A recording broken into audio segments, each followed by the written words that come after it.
not very finely polished, right? And for me, that's one of the things that really works for them. Their name, The Thugs, it was on that slide, but if you missed it, comes from Norman Mailer's 1948 novel. He used fug to substitute every time he wanted to use the word fuck. So literally their name means the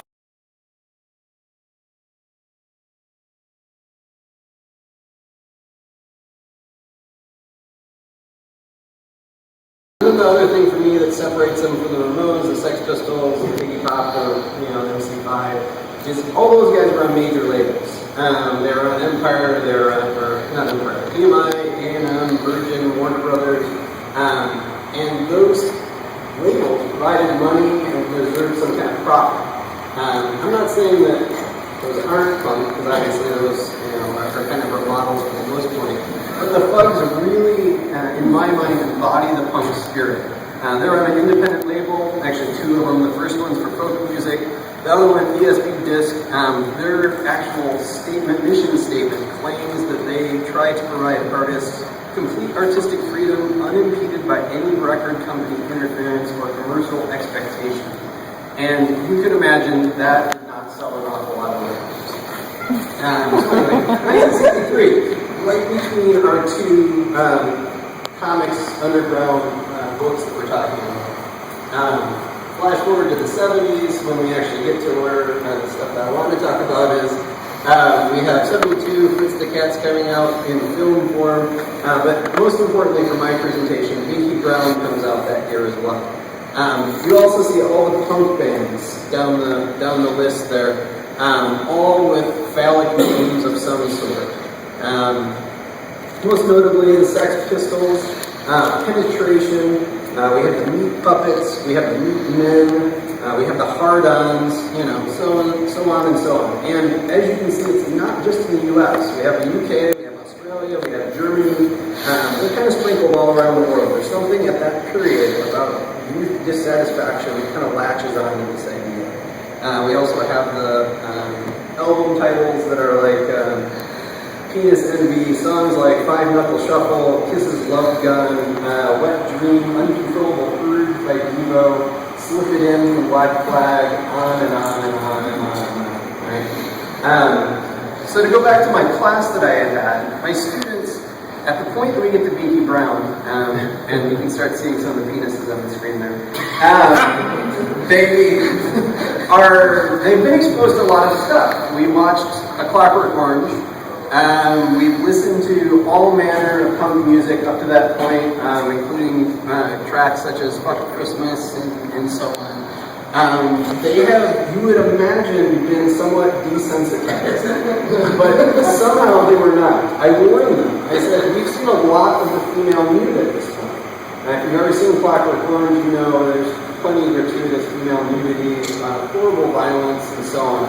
And yet, despite my warnings, they get to the point where they see our 74 penises in Pinky Brown, and they are embarrassed. So much so that one of the students said that she felt like she needed a brown paper bag to cover on, and felt like she couldn't read it in public. But what's interesting to me then is, and I gotta speed up to run out of time, there's 38 phallic objects in the book as well, 42 pages. So we have 74 penises, 38 phallic objects. In 42 pages, it's all packed in there, right? And what's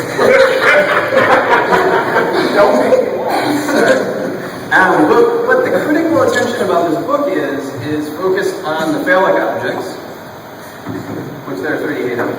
We're more interested in these, or the fact that it's a memoir kind of book, or the OCD that Pinky Brown is dealing with, or the anxiety disorders that he's suffering with. Nobody talks about the penises, and obviously it's something that needs to be addressed. So, at the time Justin Green was writing this, there really was there was no mechanism for him to kind of deal with these issues of puberty and coming to terms with his manhood. And since he's also intensely Catholic, dealing with the guilt that he felt and worrying about sin around holy objects was a massive concern for him. So it just complicated matters. And in writing this book, for him, it really was a way of kind of purging those sins and kind of starting a conversation. I'll kind of skip down to the conclusion because I'm running out of time. But so much of the Cold War and the punk movement was about posing and posturing, feigning strength and brashness. Green bears his penis several times throughout this. One other slide here to show you. Just a comparison of Crumb's self-portrait of himself masturbating out a window to his own sick comics, and then the more earnest, I would say, portrayal of Justin Green's Binky Brown, which is essentially a self-portrait. There's no exaggeration really in terms of proportion. Most of the underground comics, the penis is enormous. It's exaggerated to call attention to it. And just like with punk bands, they're putting it out there literally sometimes, and really trying to get people to notice or shock them. It gets lumped into the underground comics because it is an underground comic, but in terms of displaying manhood, it's a much more sensitive, earnest, kind of exposed kind of story, and it's not there just to get attention. My students were horribly off-put by the male nudity, and of course, it's not even very realistic. It's just kind of interesting. We see some other stuff later that we kind of talked about. Two quotes quick. Patrick Rosencrantz in his ABCs of Autobio comics picks up on this kind of idea of what Justin Green does in this comic. And he says, most people prefer to deny their deep, dark secrets, even for themselves, but Green gave us everything he'd stored up: angst, nausea, sexual humiliation, and morbid obsessions. He didn't waste any time building up his ego or making himself look heroic. And I would completely agree. Justin Green in the 80s kind of has this kind of self-doubt and change of heart about his previous work. And he actually then undercuts exactly what Rosencrantz gives him credit for doing here. He says, it was shocking for me to look at. I'm not particularly proud that I put so much of my internal life on the line. That he literally exposed himself in a number of ways, and critics, his church, his family, all kind of came back and kind of said he shouldn't have done that. He also then says, I think underground comics came out of a very volatile period in American history, and I would certainly agree with that. The same with the punk movement, the same kind of idea there. He says it came out of a time of heavy polarization of ideas between generations, and I would agree there as well. So with punk music, whether it is by music or by art or by comic books, there is definitely something about wanting to call attention to this matter, but greater than that, talking about issues that nobody else wants to deal with for whatever reason. By not engaging his work in its entirety, and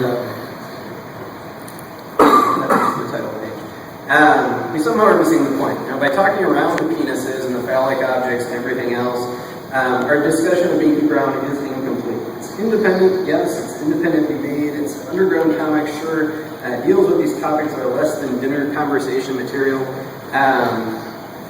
but it is an earnest look inside a young man's world and his attempt to understand it.